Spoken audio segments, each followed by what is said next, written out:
Hi, my name is Cassandra Cass, and for my presentation, I'm going to be talking about the show Riverdale that's on the CW. This project is about social television, and it's a PowerPoint and presentation. So I'll take you through the tweets I found and what they were about. So the first section that we had to do was on reaction.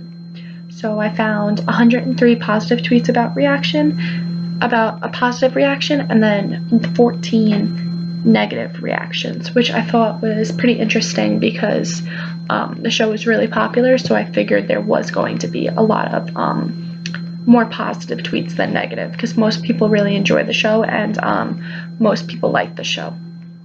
And then I found some examples about reaction tweets. So some of them were saying that Riverdale is so good and it's the best show ever. And then other ones were saying how Riverdale is like the worst show and don't watch it. And some of them were like reacting to the show and giving some examples about why they didn't like it. And then they were intertwining with other people's tweets. And then the next one we went through was storytelling, and for series storylines, I found 511 tweets about that, 785 tweets about characters, and the total of that was 1,296 tweets altogether. And the tweets that used direct quotes from Riverdale was 65.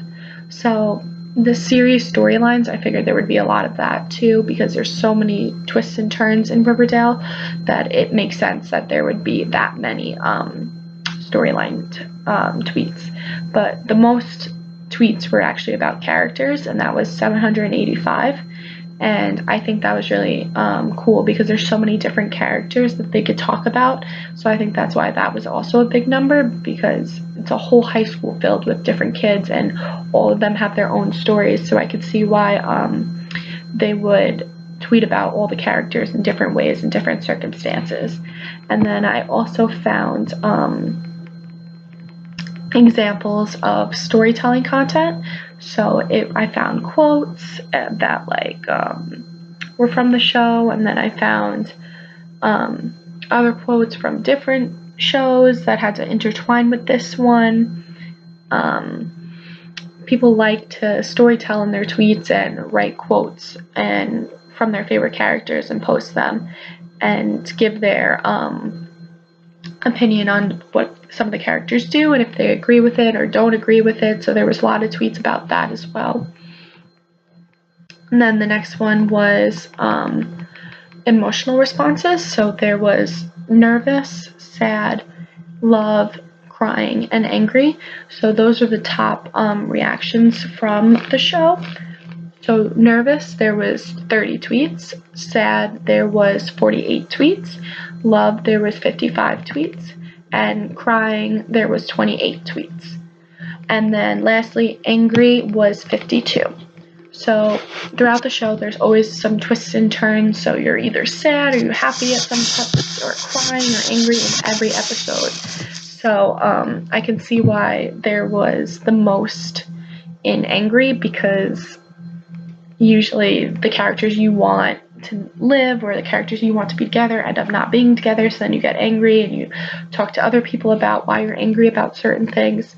So then I found some examples of tweets people have talked about. So they would say like, I'm crying over this, or I'm angry at that, or I'm so happy so-and-so are together, or I'm so sad that so-and-so broke up, stuff like that. That would be an emotional response to a TV show like Riverdale. Next, was the reflection part, and the reflection part I found 30 tweets about, and reflection is really reflecting on you and like your opinion about the show and how it intertwines with your life. So there's a lot of tweets about how they're in high school, but they act so much older. Like some of the characters have like crazy jobs and are rich already, and it's just really crazy to think about, because when you're in high school you really don't get that. So they talk about that. There was also some tweets about like dress codes and what's appropriate in high schools that are appropriate in Riverdale but not appropriate at like my school. There was also a lot of tweets about how like there's always twists and turns and someone's always getting into trouble, so that also reflects to people at someone who's going through something, like they can relate to it, or divorced parents or stuff like that.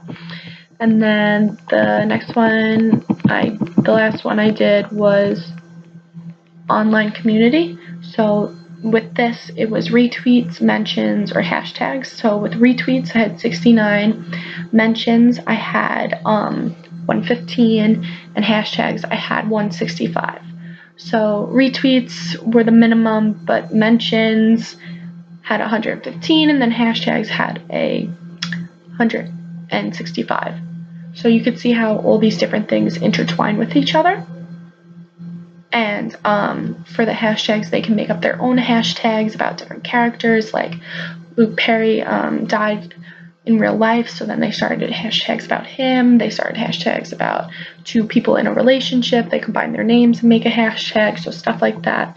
So the examples I found were some about Luke Perry, or like Riverdale dads, Bughead is Betty and Jughead, and then there's one for Veronica and Archie. So you could see how people can show their love for their characters and share their feelings about them and compare notes to other people and what they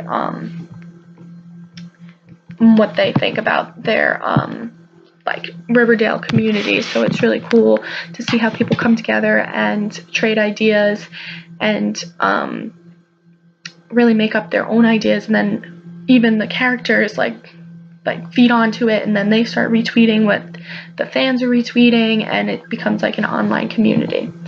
So for the question part,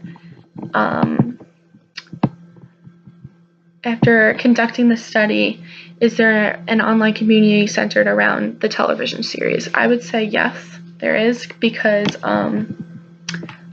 there's a lot of big fan base with Riverdale, and how they how the characters interact with their fans, and how the hashtags get spread around, and some of the characters are dating in real life, so it's cute to see them like use the hashtags in real life that like some kid just made up on his computer. So I think that it really makes you into a community, because I know me and my best friend, we always hang out every Wednesday and we watch Riverdale together, and then we discuss it, we talk about it with our other friends that watch it.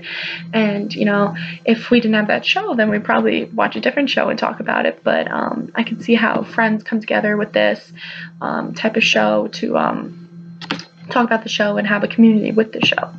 And then the next one, should the television series change any storylines or characters? Personally, I don't think so. I mean, I love the show. I think it's doing great, and I think everyone else really likes what they've been doing with it. They have twists and turns, and the people you want to stay together don't. But that's what makes the show so cool and good, because it really makes you want to watch more of it. So I would suggest not changing anything. And I think a lot of people would agree with me on that the show is doing fine the way it is. And the storylines are there because they're there, and I don't think they should mess them up. And this project really showed me how an online community can grow so much, because it's not just me and my friend talking about Twitter and like messaging each other about Twitter. It's a lot of people. Like, I've added up all the people, all the tweets about Riverdale. There's actually a lot of more people that like the show and talk about the show. So I think it's really interesting how one show can make such a big group of people come together, and I think it will do really well. And I think it will just be like Vampire Diaries, how like Vampire Diaries ended and it was such a big fan base, and then it went on Netflix and it still has such a big fan base, and there's still tweets about them, there's still Instagram pages about them, and people still like to talk about the show even though it's over. So I think once Riverdale ends, they're going to do the same thing, put it on Netflix, still have tweets about it, still have Instagram pages about it, and still have like a community, because people get attached to these characters and they really like them, and then it's their favorite show. So I think it never really gets old, and just because the show ends, I think the Twitter base still talks about it, and I really enjoyed this project, and I liked reading all the cool tweets and other people's opinions that they had on the show that I didn't have, and different ideas and thoughts about what the show will be or what it will turn out to be. So that's really it.